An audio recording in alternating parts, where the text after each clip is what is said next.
और आप क्या कहना चाहेंगे विजय कौशिक साहब? कह रहे भैया कि देखिए 24 घंटे के अंदर कार्रवाई कर दी हमारी पुलिस ने, तीनों आरोपियों को गिरफ्तार कर लिया हमारी पुलिस ने। देखिए, ये केवल एक मामला है। अभी एक और बेटी का मामला सामने आया है कि एक प्रियंका नाम की लड़की जो इसी तरह से रिजॉर्ट में काम करती थी, उसके खिलाफ रिजॉर्ट वालों ने शिकायत दर्ज कराई थी कि वो रिजॉर्ट से काफी कीमती सामान लेकर भाग गई है और काफी समय से उस बच्ची का पता नहीं है। तो अब ये माना जा रहा है कि कहीं उसका भी हाल इसी तरह से ना हुआ। बहरहाल ये जो कहीं ना कहीं उत्तराखंड सरकार की नीतियां जिम्मेवार है। हाँ। क्यों सरकार राजस्व कमाने के उद्देश्य से सरकार पर्यटन को जिस तरीके से अंधाधुंध वहां पर बढ़ावा देने की कोशिश कर रही है, उसके चलते क्या है, तमाम तरह के अवैध रिजॉर्ट्स, रेस्तरा, होटल वहां पर खुले हैं। जो खुद उत्तराखंड के निवासियों ने हमें बताया है कि सरकार जो है पैसा कमाने के चक्कर में सही मायने में तो अपराधियों को भी आमंत्रित कर रही है। अच्छा। उत्तराखंड की ऐसी बहुत सी घटनाएं आ रही हैं। हाँ। कि जहां बाहर से जाकर लोगों ने, कोई हुक्का पी रहा है, कोई हाँ। अपने साथ किसी लड़की को ले गया, कहीं कुकर्म कर रहा है, कहीं कुछ कर रहा है। हाँ। तो कहीं ना कहीं इसके लिए सरकारी नीतियां जिम्मेवार हैं कि सरकार को कहीं तो कोई पैमाना बनाना पड़ेगा कि जो बाहर से उत्तराखंड के अंदर आ रहा है। हाँ। देखिए, इसमें कोई शक नहीं है कि उत्तराखंड देवभूमि है, वहाँ के लोग सीधे साधे हैं। ठीक है सर, आपने ये अवैध रिजॉर्ट, ठीक है, और यहाँ की अवैध गतिविधियों का आपने जिक्र किया, लेकिन जरा एक प्रतिक्रिया भी दे दीजिए पुलिस की इस कार्रवाई पर।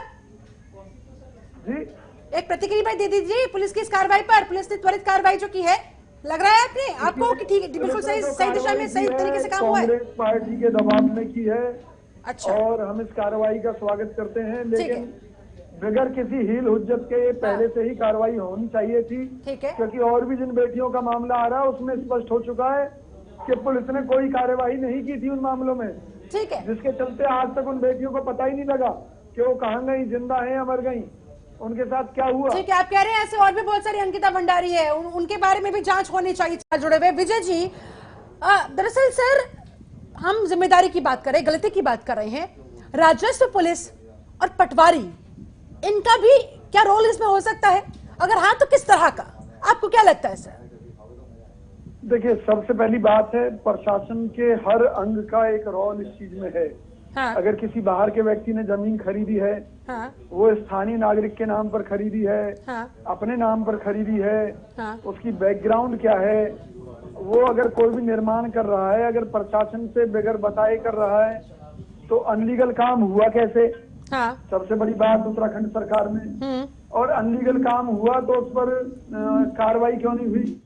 तो जब तक इन सभी दोषियों को देखा जाए तो पूरा सिस्टम इसके अंदर दोषी है, क्योंकि इस तरह की सूचनाएं पूरे उत्तराखंड के नागरिकों की तरफ से आ रही हैं कि जितने भी अवैध रिजॉर्ट, अवैध काम वहां पर हो रहे हैं। हाँ। उसके लिए सरकार जिम्मेवार है।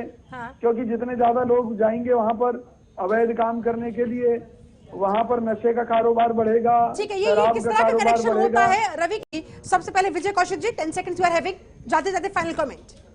मैं कहना चाहता हूं कि कांग्रेस पार्टी ने इस मुद्दे को पूरी ताकत के साथ उठाया है। ठीक है। हमारे भाई गणेश गोंदियाल जी जो प्रदेश अध्यक्ष रहे हैं कांग्रेस के, इसके अलावा अन्य नेतागण पूरे जोर शोर से अब उत्तराखंड में सुधार के लिए सरकार के ऊपर दबाव बना रहे हैं। ठीक है। कि उत्तराखंड में अवैध रिजॉर्ट बंद होने चाहिए। और आपके मुताबिक किसी दबाव के चलते सरकार ने मजबूरी में